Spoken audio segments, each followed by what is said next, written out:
આગળ સમાચારમાં વાત કરીએ તો સુરેન્દ્રનગરથી સમાચાર સામે આવી રહ્યા છે। તો સુરેન્દ્રનગરના મૂળીમાં વીજળી પડતા મહિલાનું મોત થયું છે। કડાકા ભડાકા સાથે વરસાદ ખાબક્યો હતો। સુજાનગઢ ગામે વીજળી પડતા મહિલા મોતને ભેટી। ખેતરમાં મહિલા પર વીજળી પડતા મહિલાનું ઘટના સ્થળે જ મોત થયું છે।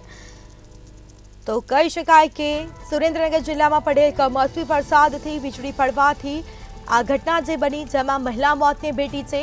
સુજાનગઢ ગામે વીજળી પડતા મહિલાનું મોત થયું છે। ખેતરમાં મહિલા કામ કરી રહી હતી અને તે સમયે આ ઘટના બની છે। વીજળી પડતા મહિલાનું મોત થયું।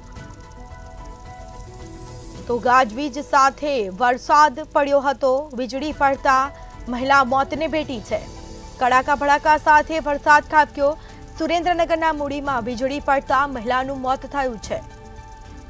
સુજાનગઢ ગામે વીજળી પડતા મહિલા મોતને ભેટી। તો ખેતરમાં મહિલા પર વીજળી પડતા તેનું મોત થયું છે। મૃતદેહને પીએમ અર્થે હોસ્પિટલ ખસેડવામાં આવ્યો છે।